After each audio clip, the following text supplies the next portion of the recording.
to the channel. So today is Vlogmas day 6. We are doing our yearly Q&A, which I'm actually quite excited for. So all of these questions are questions that have come from you guys. You were either on my live or you've asked these through Instagram. So guys, make sure you are joining the lives. I am doing LiveMas at the moment, which is very exciting, which is basically the same as Vlogmas, but I'm going live every night of Vlogmas. Also do make sure that you are following my Instagram, because I do like to put up some polls and stuff and get your interactions, and you could be a part of these videos as well. Without further ado, let's jump straight into it. Okay, so the first question is, what's the most embarrassing thing that's happened to you? Should I go while you think? Yeah, go while I think. So I have told this story a few times on my channel, and it will always remain the most embarrassing thing that I've ever done. Long story short, once upon a time in year 7, I was in maths class. There was a table that only had 3 legs.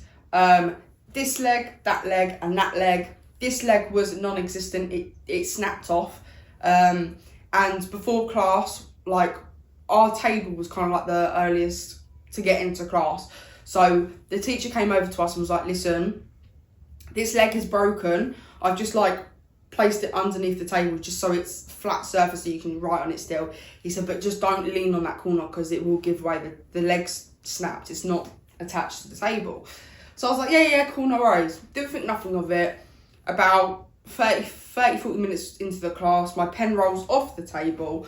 Me thinking, you know, I was like 007 James Bond over here or something. I don't know what I thought. I decided it'd be a brilliant idea rolling on over the table to then try and get my pen and look cool. Don't ask why. So anyway, I did. I rolled over the table, but as I rolled, because I was like sitting here right in front of the broken leg, I rolled over. As I've like went to roll, the table's jerked forward, so then the leg's gone like that. So then I flew over onto the corner and I just flipped onto the floor. Yeah, I don't know if I always say I don't know if I was ever knocked out, but I just remember going over the table and then not waking up, but looking up and everybody was around me. Like there's a split second where I don't remember. Yeah. And then I had to go straight to like the medical room at school. But yeah, that's probably the most embarrassing thing. Yeah, I don't know if I've got like that exact moment in time where I thought, oh my god, this is so embarrassing. What, in your nearly 16 years, you've never had like your mum's embarrassed you because of whatever? I've definitely felt embarrassed at times, but I couldn't name you when I felt embarrassed. Maybe the most times I felt a little bit like, but I don't know if it's a bit embarrassment or it's just awkward. Yeah. When someone explains a reference. Oh, you didn't get it. And I didn't get it. Okay. And it's a bit like, but I don't know if it's just awkward, not really embarrassed. I think it's awkwardness. I've definitely been embarrassed, but I can't name you like you've just had a that's story. Just a vivid, yeah. That's fair enough. Not right now, I don't think. Yeah. Okay, so the next question is a nice simple one. Are you an early bird or a night owl? Both. Do you know what? I didn't think you'd say it, but I'm going to say the same thing. I think I used to be a night owl. Yeah. And I can be sometimes still. Yeah. But I can be an early bird if I'm in the right. I mean, at heart, I'm definitely a night owl. I think, yeah. At heart, I'm a night owl because I love to do things late at night. Like, I say that's when your brain's most active. But there you are. Like creatively. Yeah, like literally like late at night, I'll just sit there for hours, like in the early hours of the morning, like 4 o'clock in the morning, editing videos and stuff. Same with me. And it doesn't bother me. Not videos, but like scripts and films and stuff. But I do prefer to be a early bird. Whereas if I'm up early, I'm more productive and I get stuff done. Okay, so the next question is, what is your favourite brand of clothing? So I've kind of got 2 answers for this one, because it really does depend on how much money's in the bank. Like, let's be real, if we had all the money in the world and money wasn't an object, then I'm buying Moschino all the time. I love Moschino. Or Moschino. People say it differently, but Moschino. Yeah, I agree and I disagree slightly. Yeah. Because even if I was like a millionaire, billionaire, whatever, I'd still go Primark, don't get me wrong. Yeah, like maybe like a nice designer coat. Yeah, but exactly? But what I'm saying is, right now I don't have designer brand money, but I love Moschino. I think their clothing's so soft. I think the designs are lovely. The colours are really nice. I really like the sweaters, you know, with the arms. But I can't afford that. But if I had to pick a brand of clothing that I like, it would be Moschino. But I can't afford it. But realistically, I really like my Playboy jumpers. They're nice, they're really good quality, and they're very warm, and they're stylish, I think, personally. And Spark Paws. Although they're like plain jumpers, and obviously I get Nala like the matching ones, but they're like fleecy inside, and they're like the softest jumpers I've ever worn. Yeah. I really like them. They're my favourite jumpers. So if you said to me, you need to go get some jumpers, where are you getting it from? Straight away with Spark Paws. So the answer's kind of different depending on the situation, how much we got to spend. Yeah. I think I would say Hollister. Okay. I love Hollister. Hollister jumper, as you can see. Oh, is it? Yeah, it's a Hollister jumper. Oh, that's fair enough. But I love Hollister. I love the jumpers. But what if you had like a choice, like you had all the money in the world? Are you still shopping at Hollister? Yeah. So that would be your top brand. That would be my top brand, full stop, because I like what I see in there. I always end up getting something in there. Yeah. If I'm walking past it, I have to just close my eyes. She actually does, because when we go to like the shopping centre or like the town or whatnot, and we're going past Hollister, she's like, I can't look in there, because if I go in there, I'll end up buying that. But we have been like out and about where there's been Hollisters, and we walk past, and she's like, right, we're going in here, and I'm like, I know. Obviously, I wouldn't be partial to a designer coat and things like that. Moncler, you know. Canada I think of like Karen Millen and stuff like that. I'd love to be able to buy a dress from there. Okay, so the next question is, if you won £1 million, what would you do with it? Cider. Sorry. I've got to say cider. What? Primark, yeah, same as well. I've got lots of Primark. What are you talking about? No, the clothing brand. Oh my god, you're still stuck on this. Sorry. Cider. Cider's the one for the bigger girlies, and I love her for it. That's end of conversation. Fair enough. I thought you meant you were going to spend £1 million at cider. No, I would. Okay, let me ask that again, sorry. If you won £1 million, what is the first thing you'd do with it? Well, obviously, I'm going to be serious and mature and say I'm going to invest it in property. That doesn't sound like you're trying to be serious or mature, but okay. No, because obviously that would be the more wise thing to do. Wisest, substantial. I'm not doing that, but okay. Because then you're going to earn even more money by flipping houses with it. Is that your answer? I want it to be my answer, but knowing me, it really wouldn't be. Knowing me, I'd have to go to abroad somewhere. That's your first port. Different countries. I'm not asking you like what you do with that whole £1 million, but what is the first thing $1 million hits your bank? The first thing, actually, realistically, me, book holiday. You're booking holiday. I know it's basic. But no, but it's not basic. If you've got the money to do it, then why not? Yeah. But where's the first place you're heading off to? America.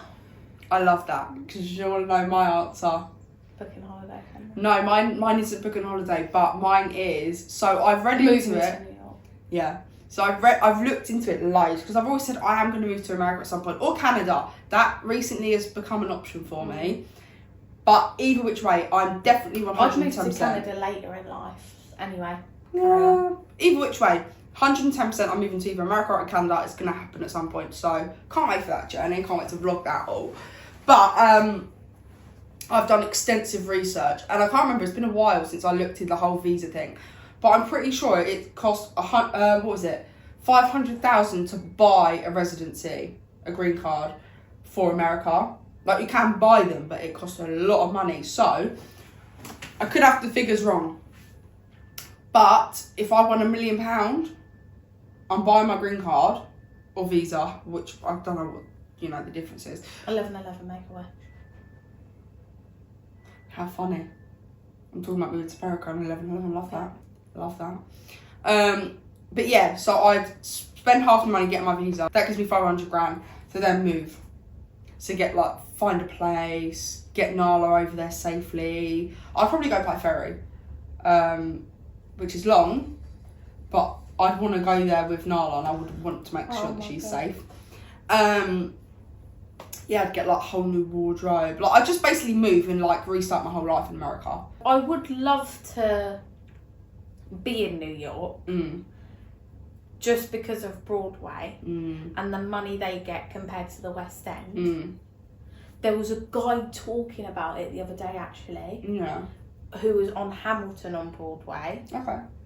and he said that his ensemble earned $1,500 a week. A week? Obviously, in New York, that isn't a lot of money because New York is quite expensive. Oh yeah, because that would transfer to like. And obviously, in America, they've got a lot of different taxes and agents, and do you know what I mean? You've got to pay 10% to your manager, so really, you're not walking away with much. That's still hefty. Yeah. In English pound, that's £1,179. So £1,179. So that's still hefty. But what I'm saying is, ensemble here in the West End, in London town, London. Nowhere near are you getting paid that much. Nowhere near are you getting paid that much. You're probably sometimes leads aren't even being paid that much. In the West End. Yeah. In Broadway, if that's for an ensemble member, yeah, I know you've got to pay lots of other different people and rent wherever you're living. Yeah, but you can also work it out very well how you could like be your own agent and stuff like that. Yeah. So you're taking away more money. But imagine then what Leeds are earning in Broadway. We need to get you to New York, my love. Upwards $2,000, I'm gonna say. So I have always said that I'd move to New York, but the realistic vibe is I'd love to go there on a tour. What's it called? You know, the visa. You go there for like 90 days. Is tourist visa? Yeah, I think that's what you get when you just holiday visa. Holiday. Yeah, so I'd get one of those, and you can go out there for 90 days. I'd go out there for 90 days. Or a work visa? No, not work visa. Yes, I swear it's tourist visa. I don't know. Either which way, I'd go out for 90 days, and then I'd go to like New York, LA. I'd go to like major cities because I am a city girl personally. I'm not a country girl. Yeah. Although I do like the country, but I'm a city girl at heart. I love the city. I love city life. So I'd go to like all the major cities that I'd be interested in living at. And then I'd kind of make a decision, actually, do you know what? I might get there and go, do you know what? New York's not my vibe. I felt more at home at LA or wherever. Yeah. So that's what I would do. But yeah, New York's definitely a top one for me. Yeah. I haven't been there yet, so I can't confirm that. That's the thing, like, as much as Broadway would be great, I just don't know if I could actually live in New York. Yeah, but that's why you try different places and go around, and you might find the love of your life in New York. Very, very true, little New Yorker. Yeah. Got 2 more questions. So the next question is, what did you think your career would be when you were younger? And I'm saying younger as in before you did drama school. Okay. Because I know that you had different like ideas when you were younger. I would say drama's always been there. Yeah. Definitely. But it has evolved and changed through the years. Definitely when I was younger, I wanted to be more of an actor. So it's always been like in the industry somehow. Like you've never thought, I want to be a vet or a doctor or something.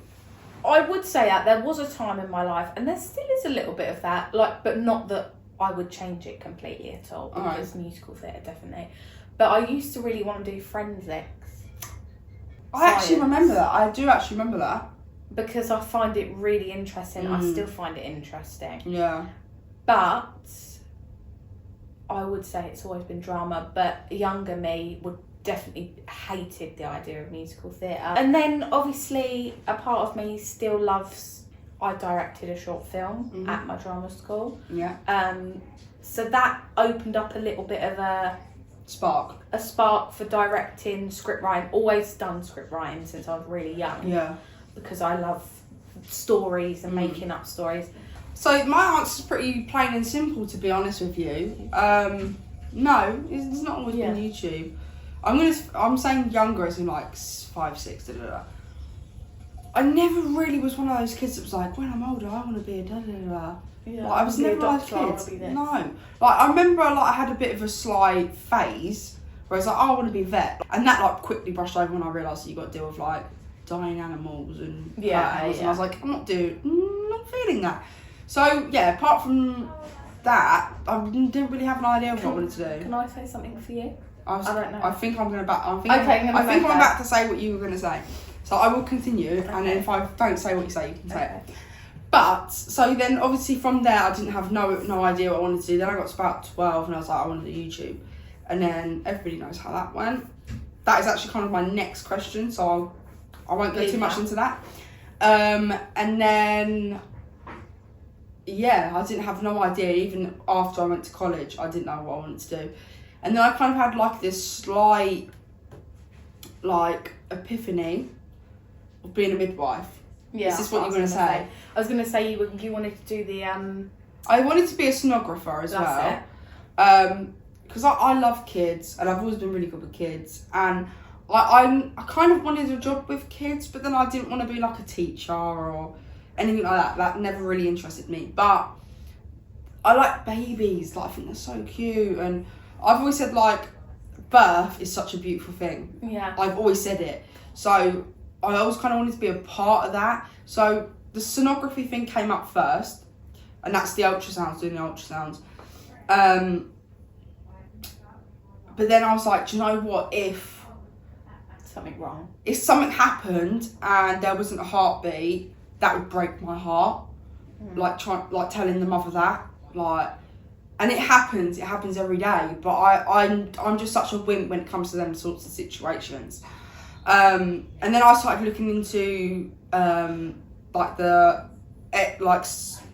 it's still sonography, but it's like to do with the heart. I can't remember. I was actually really looking into it. I can't remember the whole name of it, but I was looking at that. And then from there, I was watching One Born Every Minute, believe it or not. And I was like, do you know what? I think being a midwife is my calling. I was like, delivering babies. But then I was sitting there and I was looking into like doing the education and stuff. And then I got to the point where I was like, but the same thing arises with the sonography. Yeah. Imagine I have to deliver like a stillborn. I couldn't do that. Like that would kill me. And then I just couldn't do it. Absolutely not. That would do me in. And I respect it. Like, these sorts of jobs is... You got to be really mentally tough. Yeah, you got to be able to handle that sort of stuff. Because that would do me in. I'd get like... Because it's not like... Compared to all the healthy deliveries you get, it's a very small minority. It happens every day and it's very, very sad. But it is a minority compared to the normal healthy births you do. But...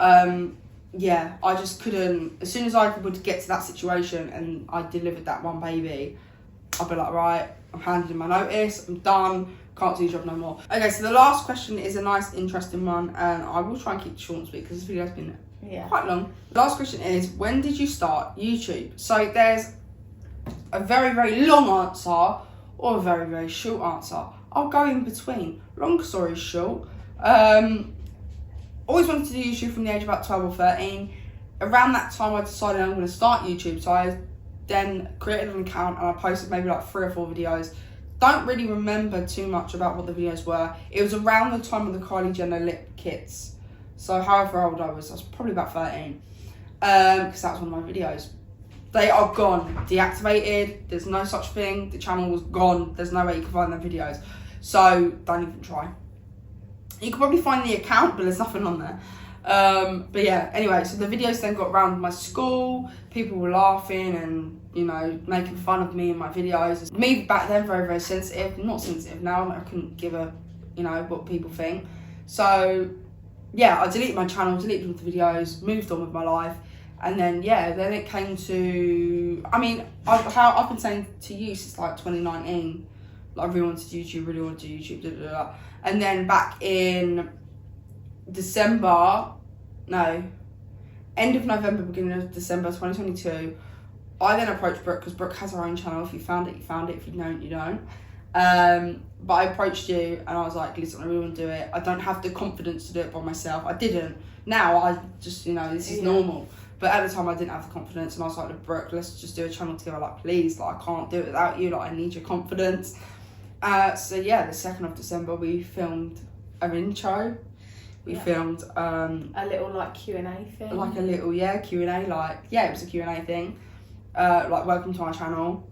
And yeah, started there, and then did that vlogmas with Brooke, and it was our channel. And then New Year's Eve, I was like, Brooke was like, I'm done. Because she said to me at the beginning, I hope you do this channel for the first month. Yeah. If I enjoy it and I like it, then I'll stay on. And I did enjoy it. Yeah, but you just didn't want to do it. It's not what you wanted to do. Yeah, I didn't want to do it like now that you're doing it full time. Yeah. I didn't want to do that. Like, the shortest way to put it is just watch that video of why we were separating. Yeah. That's what the video was called. Because we go into detail like how it was always me picking up the camera and it was always me, because it's what I wanted to do, not what Brooke wanted to do.